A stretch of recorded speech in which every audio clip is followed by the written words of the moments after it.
Assalamualaikum warahmatullahi wabarakatuh. Bapak Ibu semua, semoga dalam keadaan sehat. Sekarang kita akan belajar kembali untuk membahas soal UPPPG, dan soal-soal ini hanya untuk soal PCK, guru bimbingan dan konseling. Jadi Bapak Ibu yang dari guru bimbingan dan konseling, mari kita belajar kembali untuk mempersiapkan soal UPPPG yang mungkin sebentar lagi akan Bapak Ibu laksanakan. Di sini Bapak Ibu ada beberapa soal, di mana ini adalah FRD soal yang keluar dari angkatan kemarin. Ternyata banyak soal teknis tentang pendekatan studi kasus yang keluar pada soal PCK dari bimbingan dan konseling. Nah, mari kita pelajari. Terima kasih kepada Bapak Ibu yang sudah setia kepada channel ini. Semoga apa yang saya sampaikan bermanfaat. Untuk soal yang pertama, Bapak Ibu, guru BK mendapat laporan dari wali kelas bahwa salah satu siswanya kecanduan game online. Berdasarkan informasi tersebut, yang sebaiknya dilakukan guru BK adalah, di sini Bapak Ibu, kalau kita menginformasikan kepada kepala sekolah agar diberikan sanksi tegas, tentu ini tidak benar ya.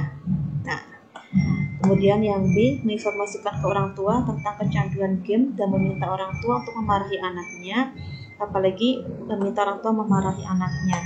Ini pasti tidak tepat ya.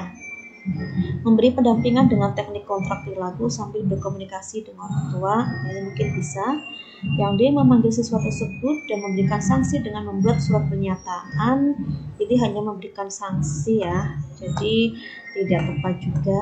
Kemudian yang E, melakukan konseling dan meminta siswa tersebut untuk berhenti bermain game.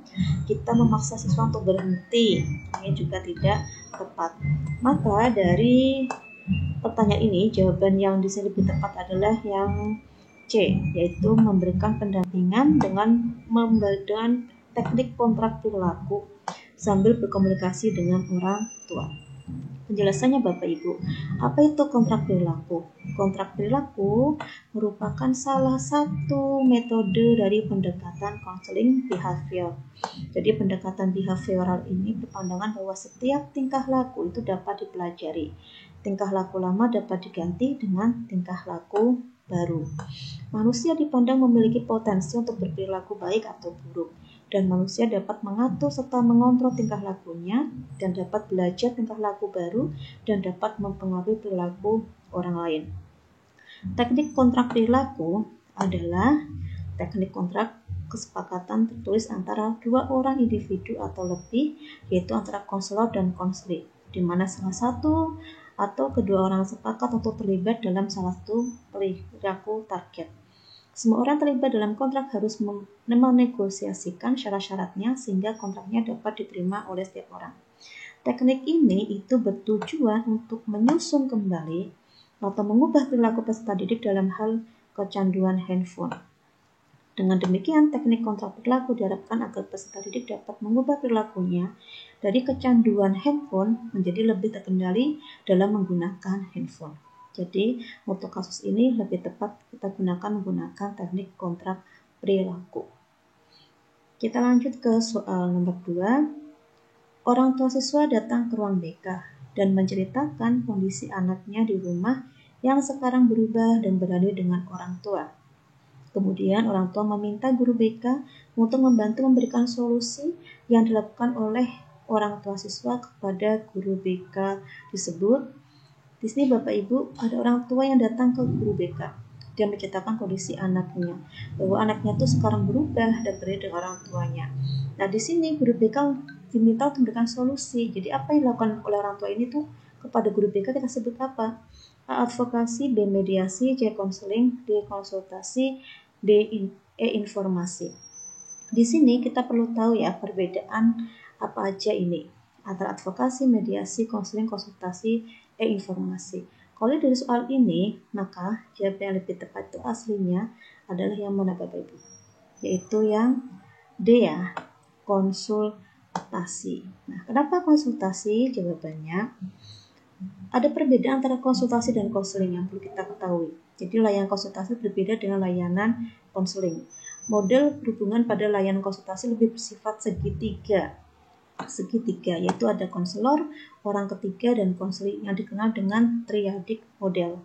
Sedangkan model konseling adalah hubungan yang bersifat komunikasi dua arah yaitu konselor dengan konselor yang dikenal dengan diadik model. Itu perbedaannya Bapak Ibu.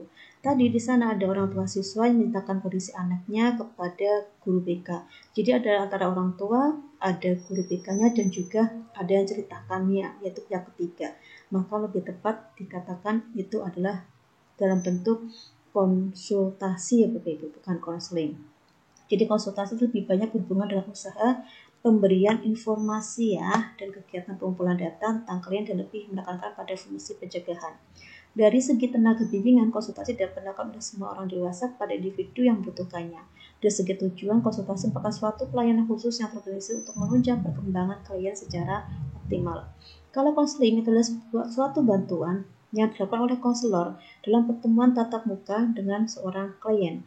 Dari segi tenaga bimbingan, konseling hanya didapatkan oleh tenaga-tenaga yang telah terlatih dan terdidik karena sifat dan kegiatannya sangat khas sehingga tidak sembarang orang bisa melakukannya.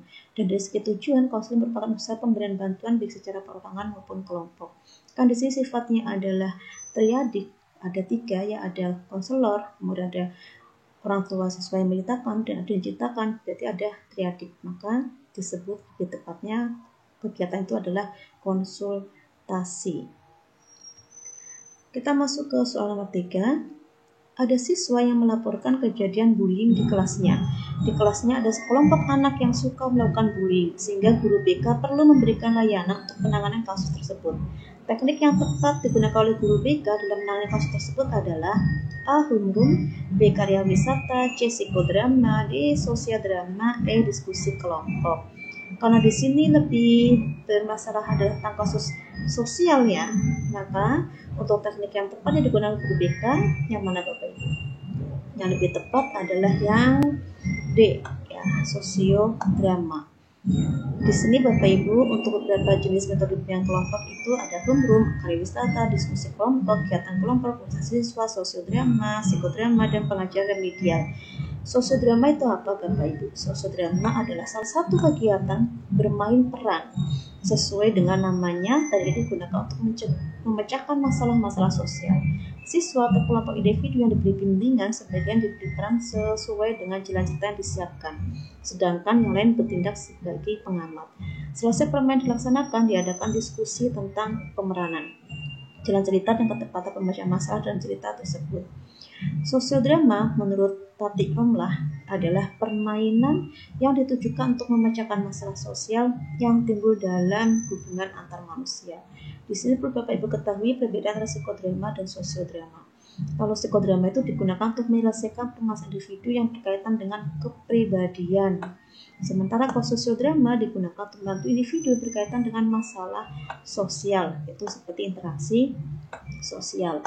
Karena kasus tadi itu di kelas ada beberapa siswa sekelompok siswa yang sedang melakukan bullying, maka yang tepat dilaksanakan adalah sosiodrama.